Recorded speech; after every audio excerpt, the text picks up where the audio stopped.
Hello, hello, j'espère que vous allez bien par la grâce de Dieu, que votre semaine s'est bien passée. Moi, dans l'ensemble, franchement, ça va, la paix de Dieu. Et en tout cas, j'espère que tout va bien de votre côté. Sans plus tarder, nous allons remettre cette 13e émission de Real Talk, le ciel est ouvert entre les mains du Seigneur. Nous allons inviter le Saint-Esprit, que la présence de Dieu soit totalement et puissamment sur ce plateau, afin que vous puissiez être dans la paix, être dans la joie et recevoir pleinement ce que Dieu veut vous dire. C'est parti. Père Céleste, nous te louons, nous te bénissons, nous te glorifions, nous t'adorons. Nous te rendons toute la gloire, tout l'honneur, toute l'adoration, mon Dieu, mon roi. Remplis ce lieu de ta présence. Remplis ce lieu de ta présence jusqu'à saturer, jusqu'à déborder. Ô Père de gloire, nous te demandons pardon, Seigneur, pour nos manquements, pour nos péchés. Je prie aussi dans le nom de Jésus-Christ que tu puisses nous apprendre, Seigneur, à nous confier en toi. Que tu puisses nous apprendre, Seigneur, à nous repentir, mon Dieu, mon roi, réellement selon ta seule et pleine volonté, dans le nom de Jésus. Et je prie, mon Dieu, mon roi, que nous puissions monter de gloire en gloire et de victoire en victoire. Touche nos cœurs, mon Dieu, mon roi. Touche nos pensées, Père, et parle-nous. Utilise ma bouche, mon Dieu, mon roi, afin que tu puisses bénir ton peuple, lui donner, lui transmettre ce que tu veux leur dire pour cette semaine. Et à toi, toute la louange, l'honneur, la gloire et l'adoration. Au nom de Jésus, nous avons prié. Amen, amen. Donc, comme d'habitude, je vais vous montrer un petit peu le programme de ce temps. Un passage du livre Ma princesse, lettre du père à sa chérie de Sherry Rose Shepherd. Et un passage du livre La puissance surnaturelle d'un esprit transformé de Bill Johnson, qui est un livre tellement puissant, qui nous montre en quoi devrait ressembler la vie chrétienne normale. Et donc, ça tombe bien parce que c'est totalement le cœur de l'émission de Real Talk, le ciel est ouvert. Nous en sommes à l'émission numéro 13. Je bénis le Seigneur pour cela. Parce que malgré les tempêtes, malgré les vents, etc., on est là. Et si on est encore là aujourd'hui, c'est parce que c'est la volonté de Dieu. Donc, je prie que ça puisse continuer à vous bénir, continuer à vous impacter. Et ma volonté pour chacun d'entre nous, c'est que ça puisse créer des changements. Que ce soit au niveau de notre vie, que ce soit au niveau de notre pensée, de notre manière de voir le royaume des cieux, de le vivre et de le présenter. C'est parti. D'accord. Ma princesse, tu es pardonnée pour toujours. Mon amour, j'ai volontairement donné ma vie ici-bas, sur la terre, et je suis mort pour toi. Je suis allée à la croix comme étant ton roi, afin que tes péchés soient pardonnés et que tu reçoives une couronne. Pas n'importe quelle couronne, mais la couronne de la vie éternelle. Oh, Dieu est tellement sur ce plateau, gloire à toi Seigneur. Si tu refuses de recevoir le cadeau du pardon qui te vient de moi, tu crois alors que ma mort n'est pas suffisante pour effacer ton péché. S'il te plaît, ma princesse, laisse aller ta culpabilité et pardonne-toi à toi-même. C'est tellement important pour que nous puissions avancer de se pardonner à soi-même. De même qu'à tous ceux qui t'ont blessé, même si c'est dur, c'est possible parce que tout est possible à celui qui croit. En temps voulu, je ferai ce qui est juste avec ceux qui t'ont blessé et qui ne se repentent pas. En attendant, sache que tu es libre, tu es pardonné. Dès lors que tu me confesses ton péché, je le jette dans la mer de l'oubli pour ne plus jamais le voir ou m'en souvenir. Alors, ma bien-aimée, laisse aller et aie une vie bien remplie et libre. Je t'aime, ton roi Jésus. Et le verset qui accompagne cette pensée se trouve dans le psaume 86, verset 5. Oui, tu es bon Seigneur et prompt à pardonner, riche en amour pour tous ceux qui t'invoquent. Amen. Et après, moi, par exemple, dans mon temps quotidien, dans mes cultes quotidiens, parfois, par exemple, ou même quand je suis pressée, je tourne, tac, dès que je sens que je dois m'arrêter, et puis je prends seulement le titre. Et là, c'est ce qu'on va faire, c'est ce que je vous montre un petit peu, je partage ça avec vous.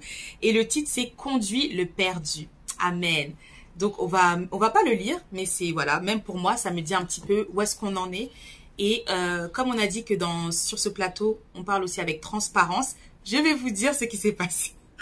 Déjà, on va juste revenir rapidement sur le thème qui a été présenté dans le livre Ma princesse. Donc, ma princesse, tu es pardonnée pour toujours. Je vais vous donner une clé que Dieu m'avait donnée.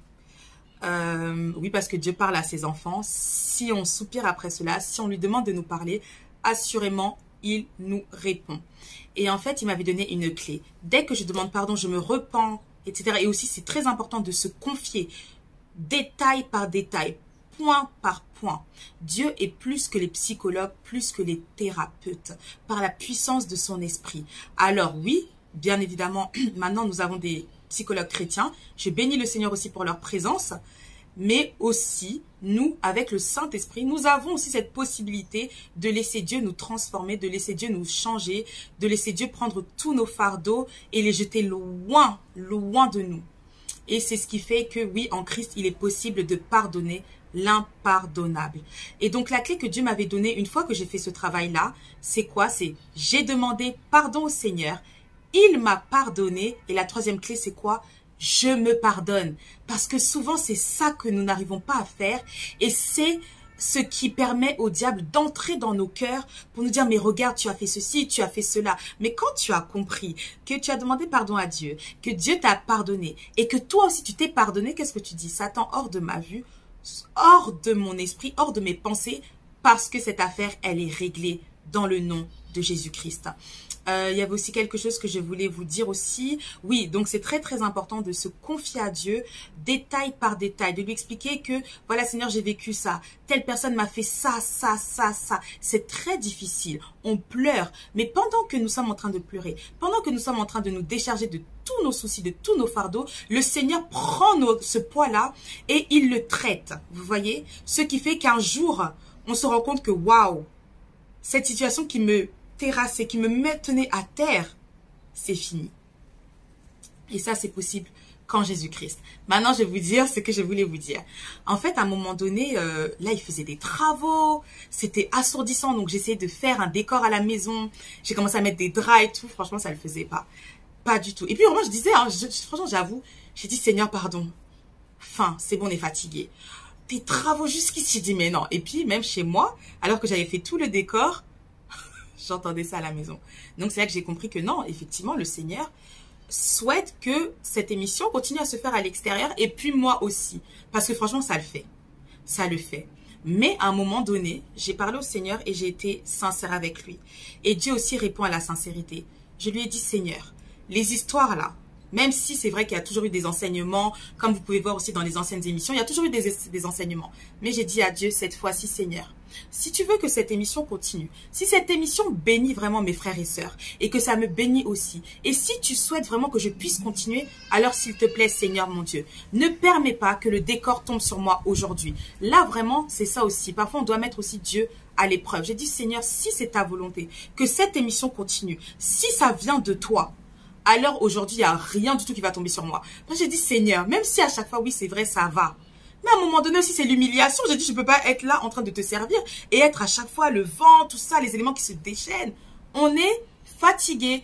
Si on dit que Élie était un homme de la même manière que nous, de la même nature que nous aussi, on a l'autorité aussi de dire au vent, silence, tais-toi. À la tempête aussi, silence, tais-toi. Que ce soit littéralement, vous voyez, ou même spirituellement. Parfois, on a des tourbillons dans nos vies, des choses comme ça, mauvaise nouvelle sur mauvaise nouvelle, mauvaise nouvelle sur mauvaise nouvelle. À un moment donné, il faut dire silence, tais-toi, dans le nom de Jésus-Christ, et ça s'arrête. Parfois, vous pouvez voir dans des familles des vagues de décès. S'il n'y a pas un enfant de Dieu qui se lève dans la prière, ça va continuer.